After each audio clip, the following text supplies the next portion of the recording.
Heavenly Father, we thank you for this evening. We thank you that we could gather together and study your word. I pray you give us eyes to see, ears to hear, Father, discerning and understanding into your word. We thank you so much. We pray this in the name of Yeshua. Amen. Okay, so last week we did talk about the Ark of the Covenant, and I just wanted to go over a little bit more about the rings and the staves, because I was looking a little more closely at this. This verse actually says, and thou shalt, verse 12, thou shalt cast 4 rings of gold for it and put them in the 4 corners thereof. Most translations I've seen will say feet, and a lot of people have interpreted that to be that these rings should be down low, almost sitting on the ground. Although this word for corners, motav, it's not the usual word for feet or legs, although I looked it up and one of the meanings is feet. So I don't know why they translate it that way, but I pulled up some pictures of an ark, and here you could see one that he's got the staves down low. Another idea is that these staves, when it says they're on the sides, a lot of people think that means on the short sides. So if the priest, here's a good picture of it. This had some good, well, this is up high, but you can see how, whoops. You on verse 12? Yeah. Here's one. See if you guys had any ideas. So you could see that this one, this would be the front, and so the priest would walk in, and this space would be facing east. So he's walking in, and the poles, you can see how they're down low, and they're actually on the short side of the ark. Most people will put it like this one here, where it's on the long side. Like if you've ever seen the movie Raiders of the Lost Ark, they show a picture of the ark, and that's where they show the staves running through this way. I don't know, do you guys have any ideas or thoughts about that? Well, I've seen some pictures of, I was just looking, comparing the Masoretic with the Targum and the Septuagint. So the Masoretic says feet, the other 2 are corners. But here's the thing, Yeah. if you have it down low like that, it makes it very top heavy. So Yeah. when you have it up higher, it makes it more balanced to carry whenever so that your weight is below the poles. It's easier, so it doesn't do any tipping. The other thing Right. is when Aaron would come into the Holy of Holies, he would reach in and he could feel the poles, and he would know that he was coming right in between the poles and lay the incense down. I have a picture of that where he's. So this one right here might be more appropriate. Yeah, I like They're on that the short idea. side. They're on the short side, and then yeah, he could use the poles kind of like for a handrail almost. So Mark, are you saying, so when you said he reached in and could feel the poles, are you saying that he did that because it was pitch black in there? Yeah, well, remember that it had to be covered, the before he could go in, it had to be totally filled with smoke from the incense. Yeah. Okay, so he was getting the smoke going before he went in. Is that what you're saying? Yes. Okay. And so he knew that he was coming in front of the ark because he could feel the poles as he entered in. It was like his guide, because he had to, all the things he had to do there. Anyway, that's what it seems like to me. But well, I mean, I'm still not clear. So did he go in with a blindfold on and set everything up, or was he just reaching in and setting everything up? I think that he before he went in, he had the shovel, the pan that he put the coals on, and then he sprinkled the incense on it, slid it in to the holy place, and let it fill the place up, and then he entered in, because we'd have to read it again, but I don't think he was able to enter until he had covered it with smoke.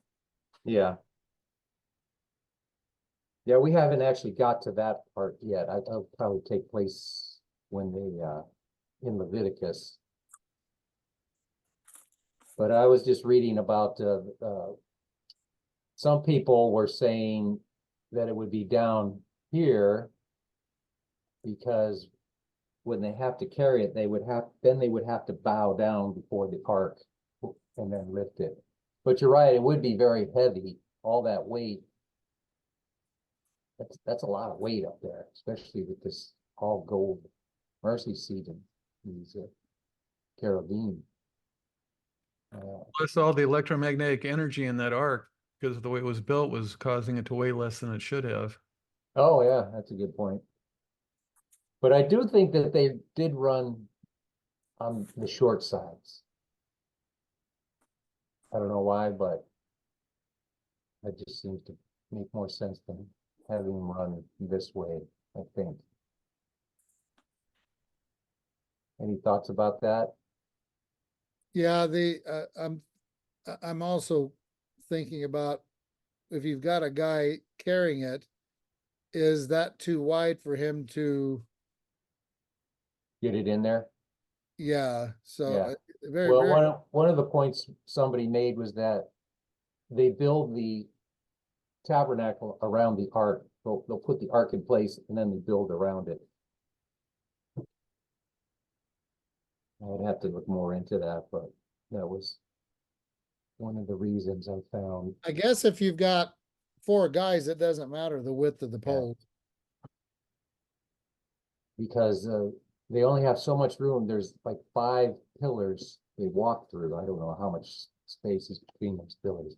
As a matter of fact, if you've got 4 guys carrying, it's probably better to have some distance between the poles. Yeah. So when I was reading on more, now these are just traditional views, but we'll look at there's this project 314 we'll look at. This is just to give you an idea how everything is set up. The tabernacle itself is the holy place where you have the table of showbread, the menorah, and the incense altar. Those 3 pieces of furniture are in there. Then you have the Holy of Holies, which the only piece of furniture is this Ark of the Covenant.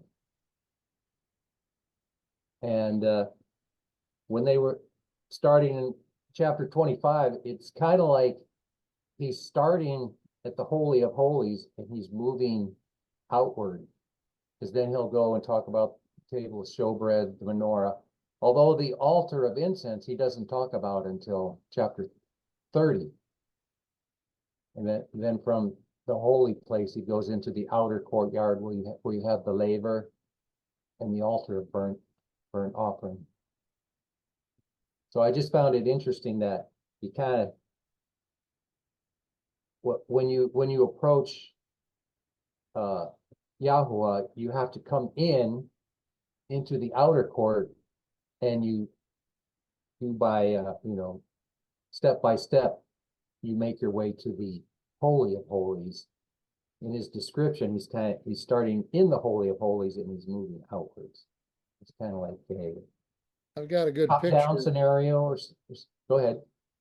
I said, I've got a good picture if you want me to share it. Sure.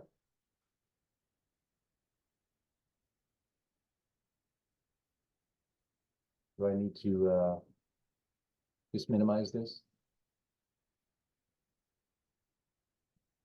And you see that? Oops.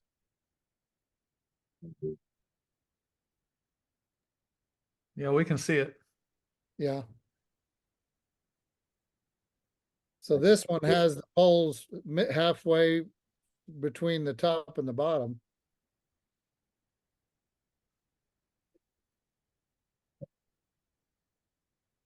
But you can see the poles are touching the curtain.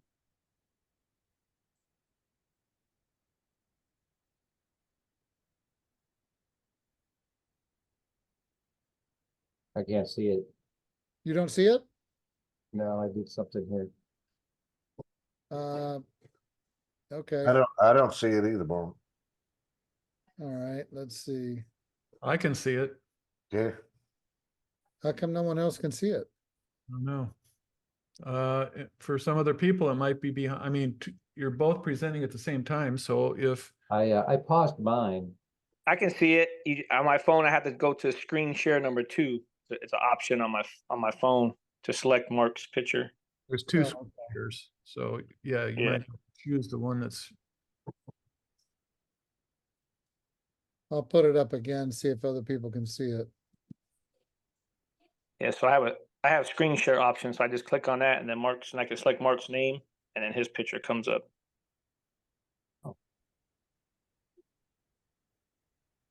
But yeah, you can see the bars on the curtain Yeah, pushing it in actually, so it's definitely touching it. yeah, he could, with that kind of setup, he would definitely be able to know where the poles were before he came in. Mhm. It's kind of bump, kind of rub up against the curtain till you feel the knob and you know you're there.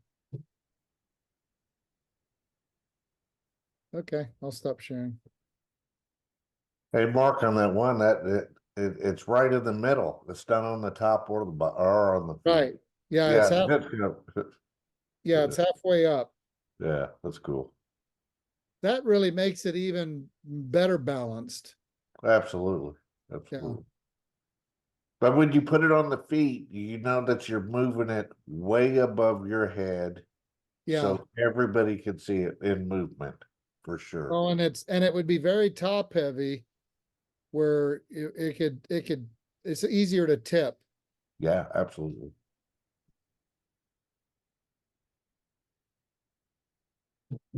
So we talked about this last week about the staves in the ark are never to be taken out. They're always in there. And we mentioned I believe it's 2 Samuel 6, where I think the guy's name was Uzzah, who reached out. They didn't have the staves in the ark, so somewhere down the line, somebody took those staves out. And so when Uzzah reached out to steady the ark, he didn't survive. So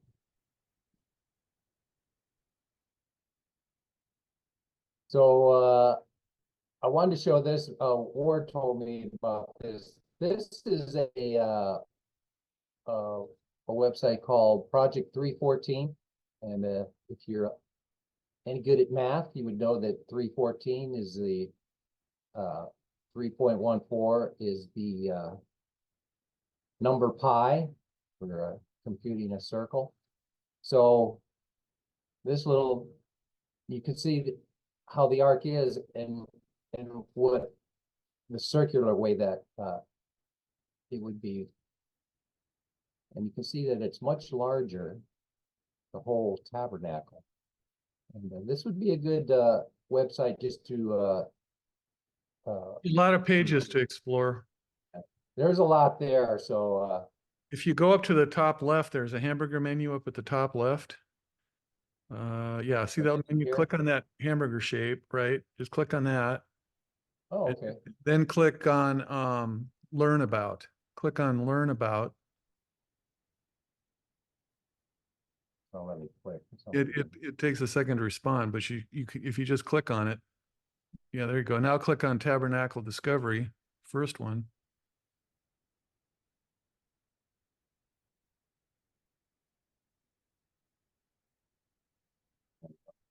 Okay, now just scroll down a little bit. And there's plenty to read, but just scroll down. They're showing some of the other tabernacles on display. That's the traditional tabernacle. Some of the most popular ones like that. The problem is for the tourists to go to, but at the back of the tents, they have air conditioners hooked up to them, which I don't think they did at the time it was built, as far as I know. So here's more, I'll have to study this more, look into this. But there's a picture there showing the rectangular one just has layers and layers and layers of material stacked on top of each Oh, other. yeah, yeah, And there's it just, dyed skin. that makes no sense. Yeah. It makes no sense. I was trying to And- keep together with the, all the, and it's like very hard to try and figure it out. And then with that rectangular, you have tons of extra material laying on the ground, in the dirt, in the mud. Yeah, It's not being used. There's no way to properly use the material. I mean, it's nothing about it makes any sense, not to mention the fact that the people that told us that this is the way it is are the enemies of Yahweh. So I Yeah. just can never figure out, why are we taking what the enemies of Yahweh that came out and told us, this is approximately 100 years ago, to bow down to them and obey what they are saying and take this as what it is. I mean, Yeah. that's literally what we're doing. I won't go off on any more of a rant. It just drives me nuts. yeah, I would just suggest people look into this on their own. I'm gonna do that myself, but we'll get to a part where he talks about the 11, they put together 5 curtains, and then 6 through 11 curtains, and the 11th one is like a half that you have there. So yeah, it's very interesting. And then this one we have, we'll read about these curtains in a bit. I think that's in the next chapter, chapter 26. Talks about these curtains, the 10 curtains, and they put 5 together and 5 together. Which I think those are the curtains for the actual tabernacle. I'm not sure. Yeah, if Anyways. you read through how that goes together, it actually makes sense. Everything Yeah. all fits together and it all works. And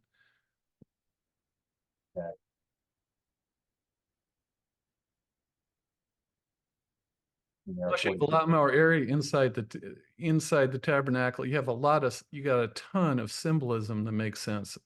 It tells the story of Yeshua. It tells the story of the people. There's lots of room in there for the priests, a whole bunch of priests to be in there to do certain things. Yeah, because it is very constricted if you just go by the regular one. The top round piece at the top is set up so it flaps up so that the cool air comes in at the bottom of the tent under the fabric and vents up through the top. So it keeps it cool inside. Okay. So in the meantime, let's continue on with the table of showbread. Verse 23, thou shalt also make a table of shittim wood. 2 cubits shall be the length thereof, and a cubit the breadth thereof, and a cubit and a half the height thereof. And thou shalt overlay it with pure gold, and make thereto a crown of gold round about. And thou shalt make unto it a border of a hand breadth round about, and thou shalt make a golden crown to the border thereof round about. And thou shalt make for it 4 rings of gold, and put the rings in the 4 corners that are on the 4 feet thereof. Over against the border shall the rings be for places of the staves to bear the table. And thou shalt make the staves of shittim wood, and overlay them with gold, that the table may be borne with them. And thou shalt make the dishes thereof, and spoons thereof, and covers thereof, and bowls thereof to cover withal. Of pure gold shalt thou make them, and thou shalt set upon the table showbread before me always. So this table is similar in construction to the ark, in that it's made of the wood, the acacia wood. Here it calls it the shittim wood, which I believe is the Hebrew for acacia. Is that correct, John? And Shittim, I guess. Yeah, I think so. yeah, and it's overlaid with gold, and then it also has rings on it with staves. Let's see if we can get that's kind of what it would look like. And then there's a border around it. I think it says it's a hand breadth. Maybe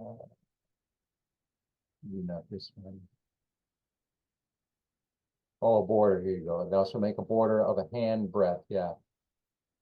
So this has a border on it, so they would put this, the bread of the presence, every Shabbat, they would make, have 12 new loaves that they would set on there.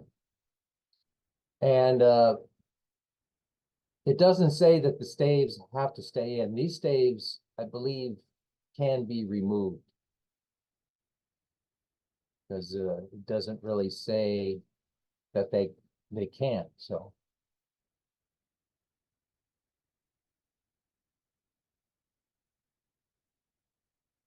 So that's the showbread. And it's a little bit smaller. So the Ark of the Covenant would be about 2.5 cubits, which is about 3'9" by 2'3" wide and 2'3" high. And this one is 3 foot. It's 2 cubits by 1 cubit, which would be 3 foot by 1'6" and 1'6" high. So it's really not that big of a table, really. Well, it's a little larger there. But. Any thoughts, questions? Okay. They have a, when we were in Ariel, which is in Samaria, Ariel's homeland, we, the hotel had a life-size tabernacle that they constructed. Yeah. It was kind of cool to see the brazen altar and the showbread table, the menorah and all that stuff in there, all of it life-size. Of course, wasn't real gold coated over it, but it was, probably aluminum foil that was gold color that was over it. But it was kind of cool to see the whole thing laid out in an interesting. Yeah. Yeah. Verse 31, and thou shalt make a candlestick of pure gold, of beaten work shall the candlestick be made.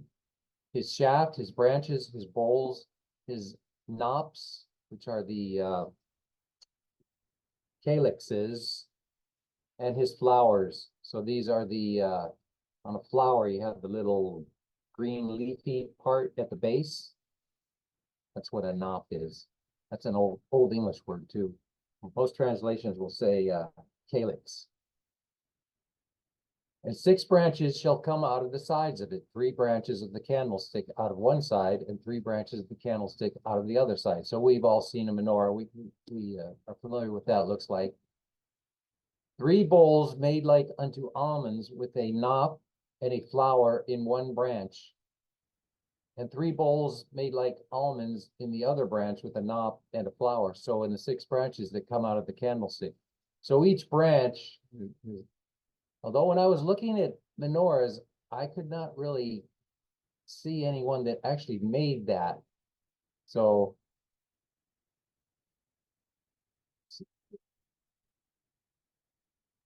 one of them. There you go. So on a branch, you would have like a flower with its calyx. You would have 1, 2, 3 on each branch. 1, 2, 3. 1, 2, 3. This doesn't really show that. I'm wondering if that's supposed to be it, but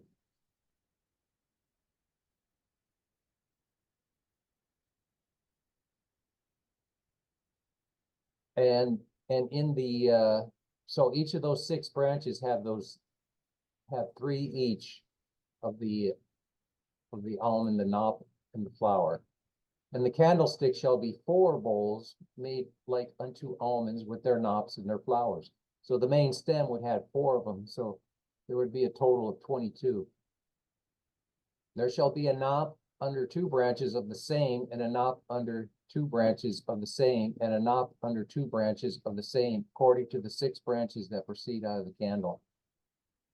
So you would see you'd have a pear here, so then you would have a flower with its knot or calyx.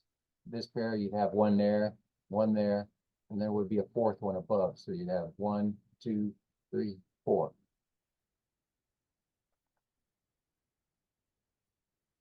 And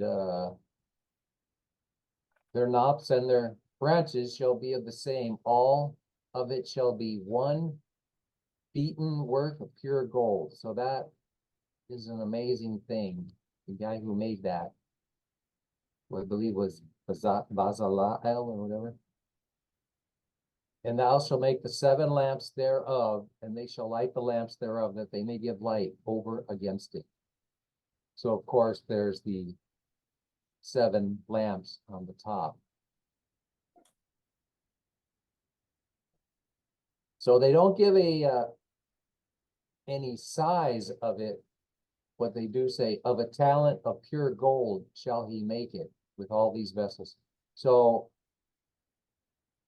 they actually made it and designed it out of the weight of a gold, which I find amazing that he took the talent of gold. I'm not sure how much is a talent. Anybody have that written? A talent, okay, here we go. A talent was about 75 pounds. So that's a lot of gold. Could you imagine what something like that would cost to make in this day and age? It'd be very expensive. Verse 40, I find this interesting. And look that thou make them after their pattern, which was shown thee in the mount. So it's almost like he's reinforcing. He just kind of said, you know, it's almost like randomly, and make sure you do it like I show you. Or he didn't really say that for the showbread or the mercy seat and the ark. So any questions? Comments?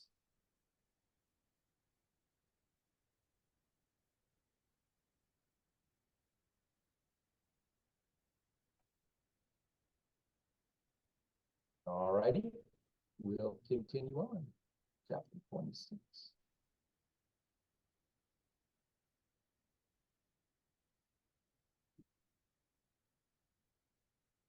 There we go. Okay. So now we're going to move on to these curtains, and these curtains are these 10 here that are on this diagram.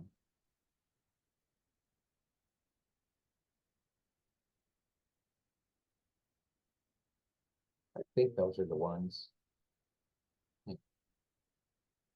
So, moreover, thou shalt make the tabernacle with 10 curtains of fine twined linen, and blue and purple and scarlet, with cherubim of cunning work thou shalt make them.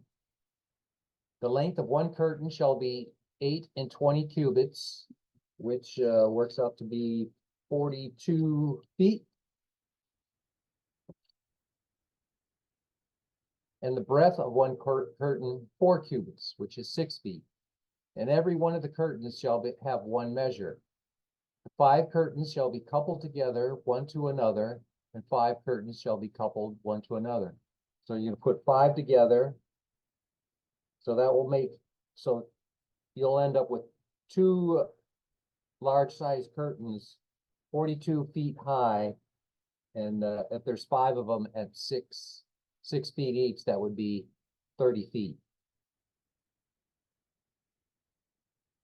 Is that right? I did check my math. And thou shalt make loops of blue upon the edge of the one curtain from the shelvage in the coupling, and likewise thou shalt make in the uttermost edge of another curtain in the coupling of the second. 50 loops shalt thou make in one curtain, and 50 loops shalt thou make in the edge of the curtain that is in the coupling of the second, that the loops may take hold one of another. And thou shalt make 50 tacks of gold, and couple the curtains together with the tacks, and it shall be one tabernacle. So it seems like they're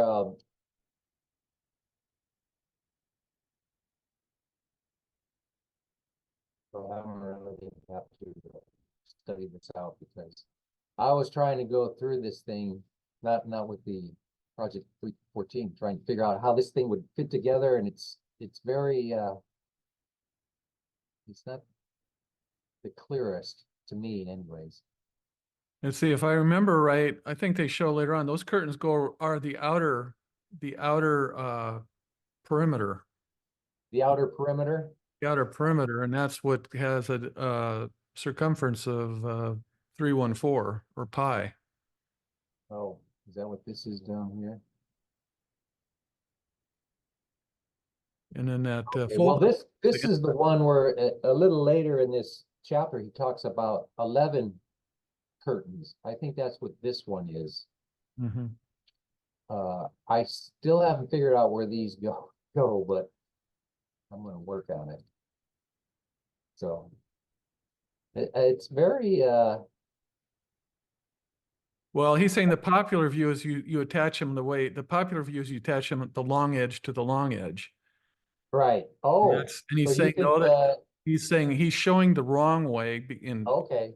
that way is the way that it was popularly considered to be hooked up from the last 100 So years. you think the height would be They're hooked end to end. end to end? Yeah. Well, he says 50 loops. I was thinking like on one side he had 50 loops for one, and on the other he had 50 loops, and somehow they, attach them together to make one large one. That outer circumference is there's silver poles that go into the ground, and there's silver rods that go across the top through circles on the top of the vertical silver rods, and these hang from that like Yeah. they're hanging like curtains all the way around the circumference, and it's made of linen, so the silver is conductive and it's grounded, and the linen is shielding. Yeah. The silver are the And bases. when you look through the whole construction, it's one giant, it's set up to be conductive in the right places and shielded in the right places. It's made to be a docking port for an electromagnetic plasma cloud, the always Right. pillar. It's made to be compatible with the pillar of fire, which is plasma. Yeah.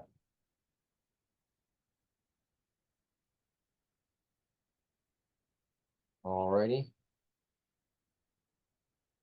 Are you Let's talking, see Mark, here. because you're muted? Yeah, I was just gonna say, I was gonna share a couple of pictures since we're talking about the curtains and stuff.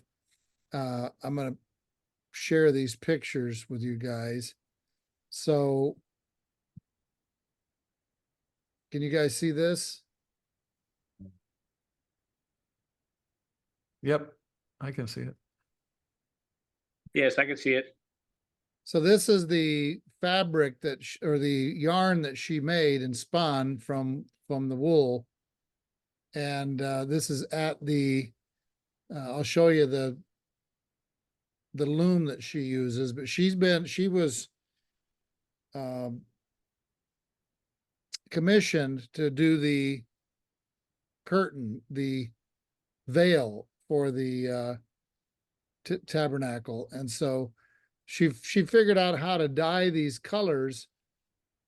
She said she knew nothing about spinning, knew nothing about doing looms. She knew nothing about any of this. Literally, just like the guy that hammered out the menorah, the Spirit of the Lord came upon her and showed her what to do on every step. So that's one of the items. Let me grab another one. Hold on.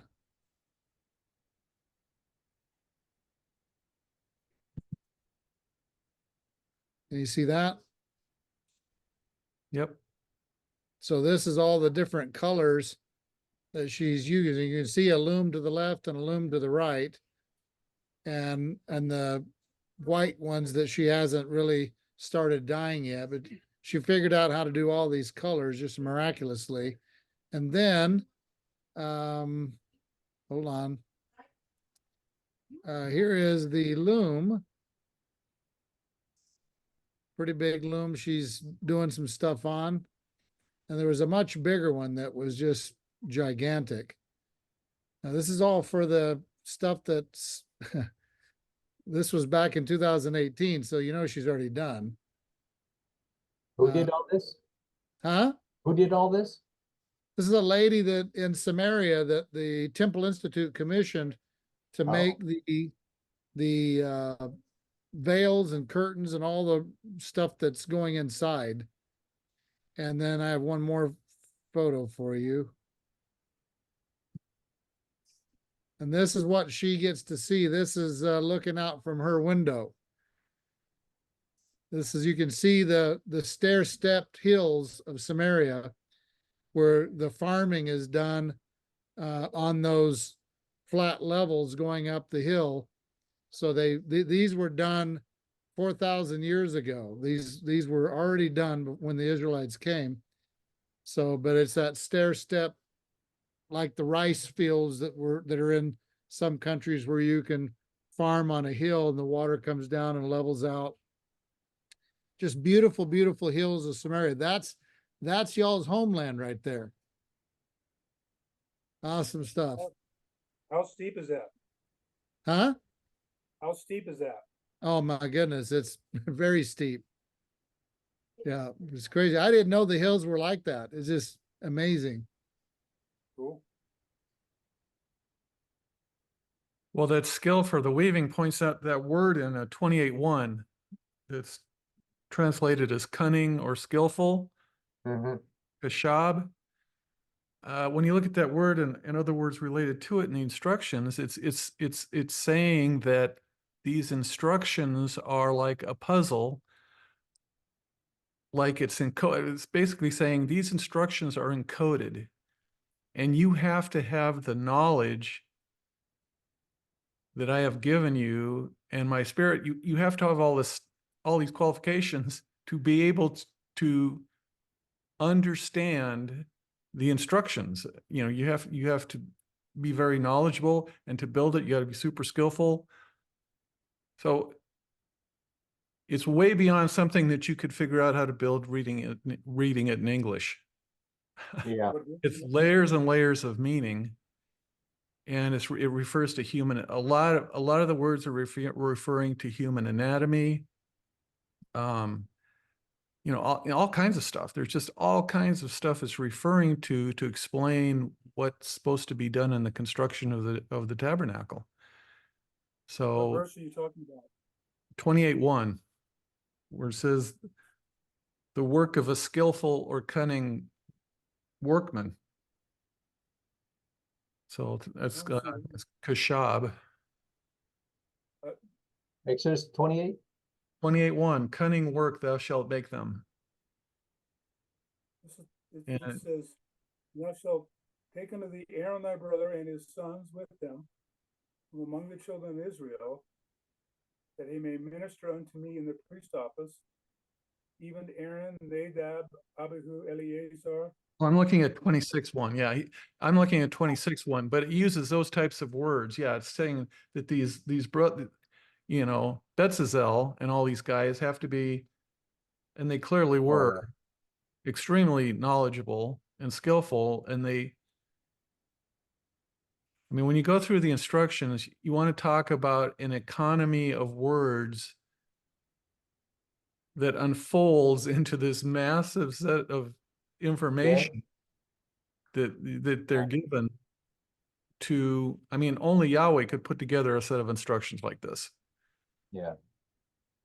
That is so compact and yet has such a massive amount of information in it.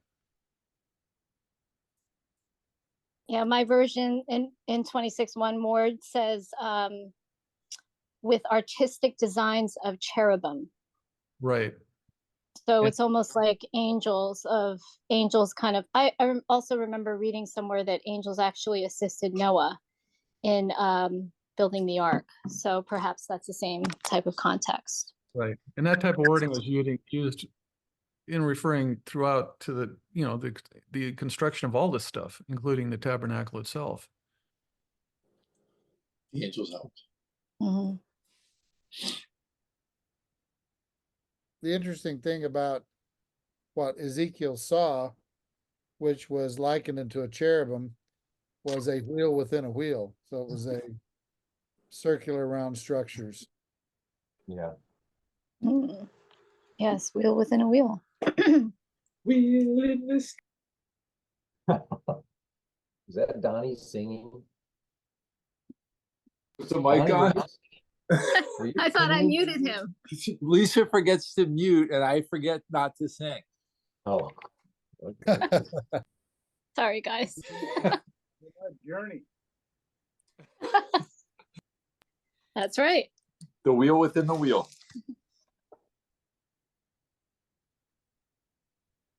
Okay, well, we'll continue on here. Let's say, Wait, so the first time Right. that word is used, I was just looking it up, Genesis 15:6. And he believed in Jehovah and he counted it to him for righteousness.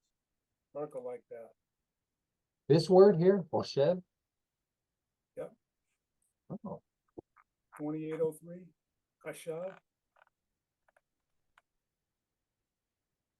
where's that first used? Genesis? Genesis 15:6.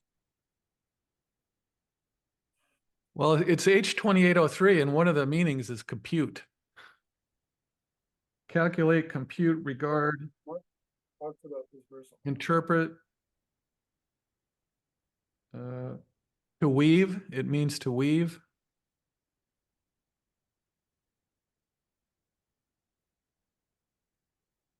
It's got the word cunning in there, cunning. Yeah. Plan, think. I mean, And he these counted, guys, yeah. these guys had, they weren't just sitting there casually thinking about this stuff. They were putting some effort into it, mental effort. Yeah. Jeff Benner says invention is part of it. Yeah. Hmm. Ingenious work. I What's just interesting is- don't see the rectangular tabernacle as being ingenious. It Yeah. just doesn't strike me that way. You know, the cool thing about, I mean, if this thing really was a circular structure, and if we really are living in a system, Dome. yes, then the whole tabernacling with men would mean a picture of him coming in to a system like he did in the garden and the whole thing, but now he's in a smaller system to tabernacle with men until it's restored. It's kind of interesting. But one of the other derivative words of Hashab, which is where this word comes from, is Heshbon. So very interesting. And what is the root? What does that root mean? Well, this is the root word of that we're looking at here, Hashav, which is to think, plan, but Heshbon is reckoning or give account. Right. And then Hishbabon is device or invention. Hmm. Up with that link. So it goes to the right page for the Strong's number. Yeah. Pretty cool. Interesting stuff. So now we come to the second set of curtains, chapter 7. And thou shalt make curtains of goat's hair to be a covering upon the tabernacle. 11 curtains shalt thou make. The length of one curtain shall be 30 cubits, and 30 cubits is 45 feet. Breadth of one curtain, 4 cubits, 6 feet, and the 11 curtains shall be all of one measure. Mike, Yeah. one other thing I wanted to throw in there is the Greek word for the Hashav, or Hoshev, is Hufantu, which means weaver. Now, the interesting thing about weaver is, if you look at all of the things weavers weaved back in the day, every single one of them were round. Yeah. I don't ever remember seeing a rectangular weaved basket. That's true. So very interesting. And again, when you study the meaning of the word Torah, You know, the ah means behold, tor means circle. The simple translation would just be behold the circle. But when you dig into a little more in the context of everything with this type of stuff and and just a whole lot of other things, you can interpret it to mean behold the weaving circles. Hmm. Because it's a continuous action. It's saying, behold the continuous action of the interweaving circles. Okay, and and is- that's occurring at all scales from the most minute structures of creation to the largest. It's the foundation, the structure of reality. Interesting. So, and that's especially applies to the toroidal electromagnetic field, which is interweaving circles. That's literally what it is. Yeah. Sounds like fractals to me. Right. It's fractal from the large to the small, small to the large.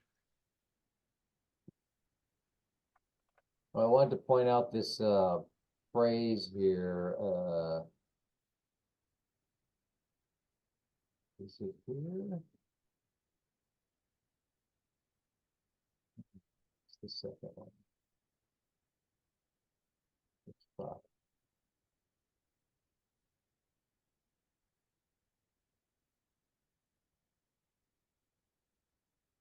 What verse you on now?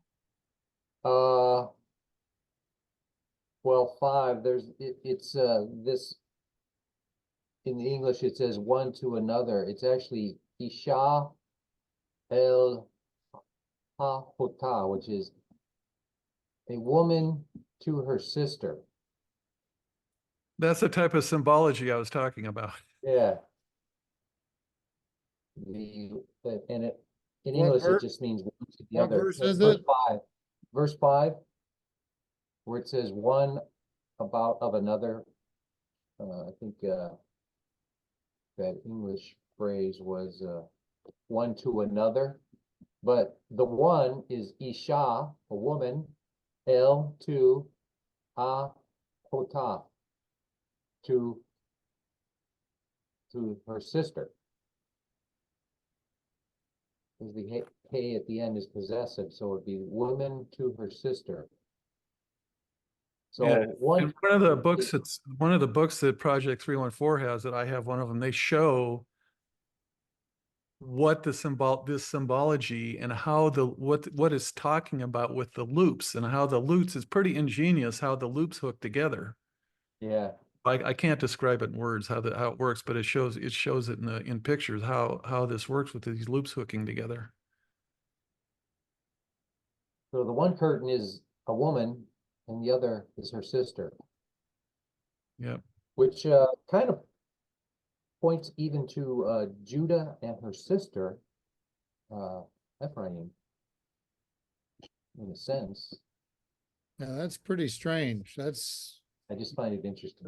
That's a good catch. That's pretty strange. Okay, How did you well, find that? those instructions are loaded to the hilt with this kind of stuff. If you just look at the words, it's just Yeah.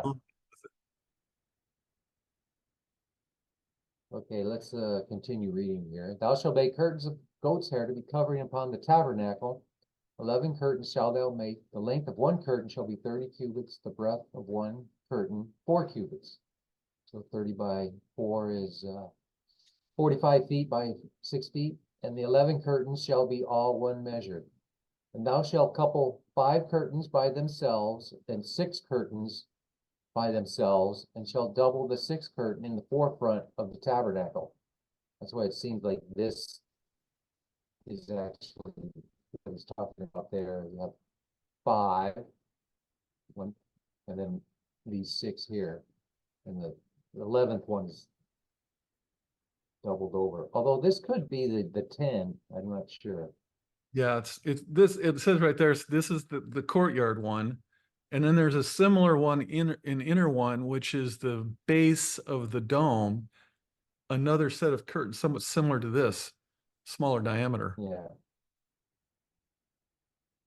You see the dome, So you see this is like 11 curtains going around there. Well, look at the base, go down to the base, see that other color going around, see, that's, right. Those are hooked end to end also going around. And that would be, It's got a half doubled over, so you got for an entrance. that would be 30 feet. Can't you zoom in on those pictures, Mike? I don't know. Let's see. See that it shows that outer circumference being 314 on the outer circumference. I don't think I can. And the way that when they set that up, it was on the equinox.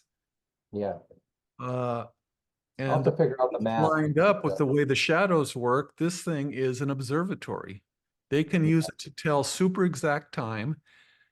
I mean, they probably had this is the most exact timekeeping device of its time. And they can use the timekeeping and the positioning to do observations of the sun, the moon, and the stars. Yeah. So if Mike. this thing is 30 Type in Control plus. what's that? Hold the Control key down and hit the plus key. Oh, yeah.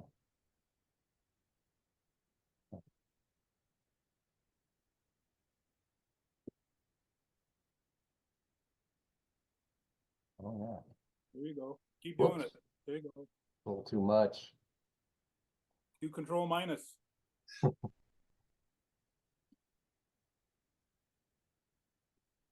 Now you're lost. No, I'm lost. Lost in translation. There we go. There you go. One more. Nope, Did it. too much. There, how's that? Control path there. Says So- you've got an hour and 36 minutes. So this would be one curtain here. Would that be the case? The thing going Oh, around the bottom, they're on the bottom. I got you. you know, and look at it's a multicolored. There's three colors. Yeah. So They- those are the, that would be 45 feet, and then you have 11 of them going around. Right. Oh, I see. And this would be all the goat's hair and ram skin and all that.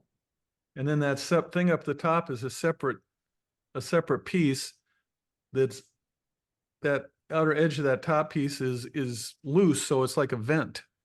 Yeah. So does he describe how they frame that out inside? Yes, yeah, it goes into great detail with all the words and all the symbology of how this all hooks together. You know, like I said, once you read it and look at it, it makes so much sense. And everything fits perfectly, and you don't have extra material, and you don't have extra, you just don't have all this weirdness with like you do with the rectangular one. Yeah. There's another zoomed one on, I'm sharing another page. You can click on too. I've got it zoomed up full view.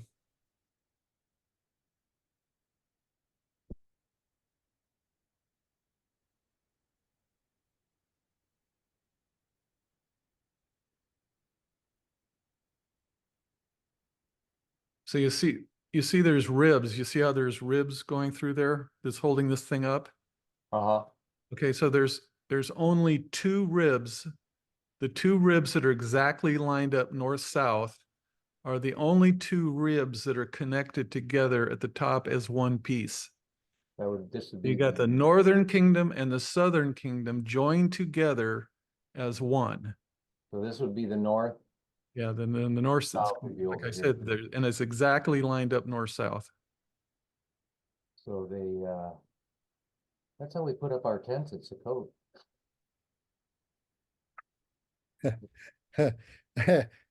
Yeah, that's right. Interesting.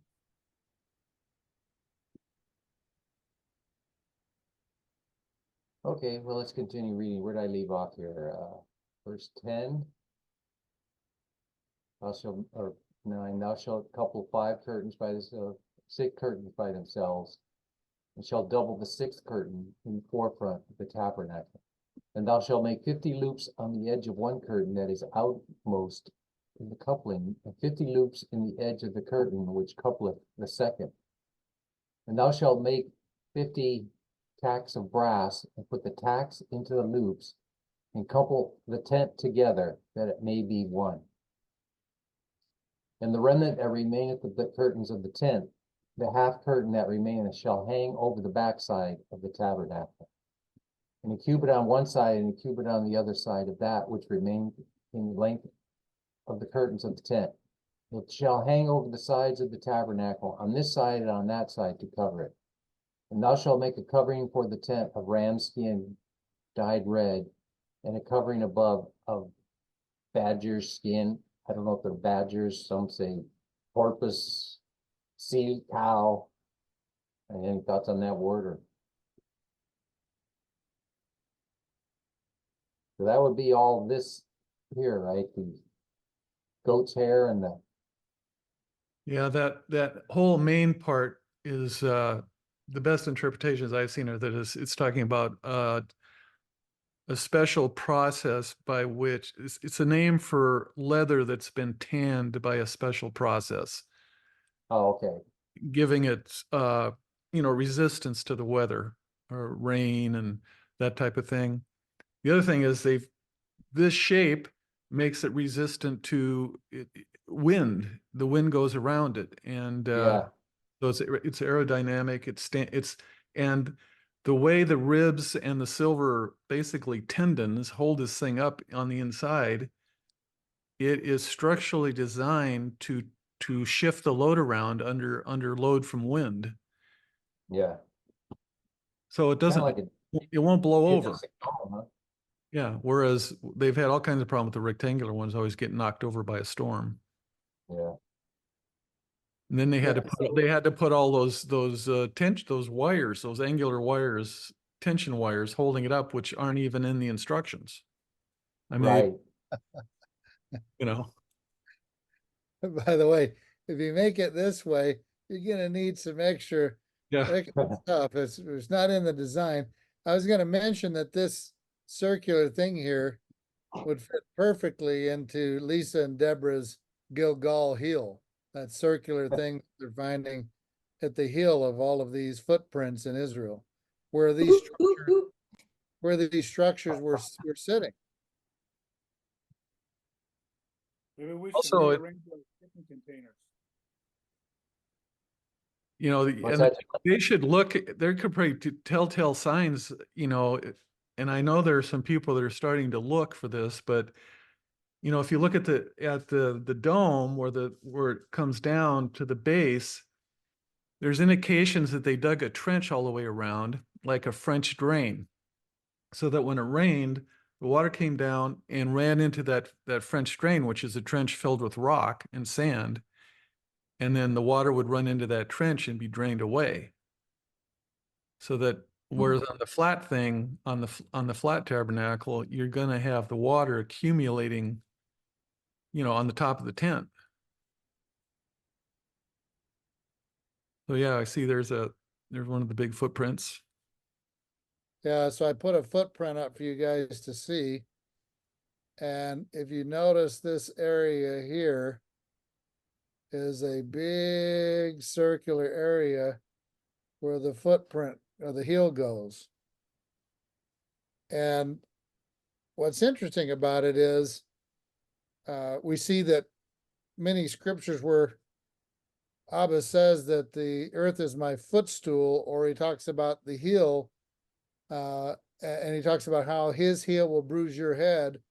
Well, if the tabernacle was where the heel was, and the center of that circle was the ark where the Torah and the instructions were, then he's meaning that the very center of the heel is God's Torah is going to bruise the head of the enemy. Now that's the Bigfoot. Yeah. So they're finding these things all over the place. Pretty incredible, but you could see how a circular structure could fit right here where this heel is. Yeah, I think in Deborah's, when she was searching that out, I think she had mentioned something about the tabernacle being in a portion of the foot, just where you were saying. Yeah. Yeah, it's pretty crazy. Cool stuff. Okay, we're right about 8 o'clock. So we can continue next week. You want I'll to take look more over? into this. Right now, I see, what I did wrong here. Yeah, was thinking of this in the traditional rectangular mode, but like you say, they're joined this way, but that's 6 feet. Can they get 50 loops in there in 6 feet? I guess they could. So they'd have 50 loops there, 50 loops Oh, there. I think 50 loops are along the, are along the long edge. If Oh, this edge? I'll have to look. I can't remember the exact, which loops go where off the top of my head. We can't There's see a it. lot of loops along the top edge because they're hanging off of rods. Can you see now? Now There we we go. can. Yeah. Well, I was thinking that he says traditional rectangular mode where they're joined like this, Right. but Ward was saying how they're just joined like this and they go around in a circle, Right. kind of form the base of the tabernacle. So within this tabernacle would be the Holy of Holies. There would be a Holy of Holies within there, right? Right. If you look at that top piece, when those ribs come up, they all hook onto a circular, there's this a wood circle that's made. The north and south go through that wood circle and are joined as one, but all the other ribs just attach to that wood circle. Okay. And then there's so you got one ring of wood, which is made of the thorn wood, which is the crown of thorns. And then also just below that is hung a ring of silver, which is a crown of silver. And from that is hung curtains that are in the shape of a big column that goes all the way to the ground, right in the center. So you got a column of curtain in the center. That's the Holy of Holies in the center. So it's kind of in the center then. And to this day, if you look at tribes like the Eskimo and the Inuit, all these tribes around the world that build these dome-shaped structures that they live in, there's a lot of them that have the tradition that you never walk through the center area of that structure because that's a special place and you never walk through it. So, and then the other items are kind of laid out in a similar way to the way they show, when you go through the entrance and you have the other furnishings inside there between the entrance and the Holy of Holies. All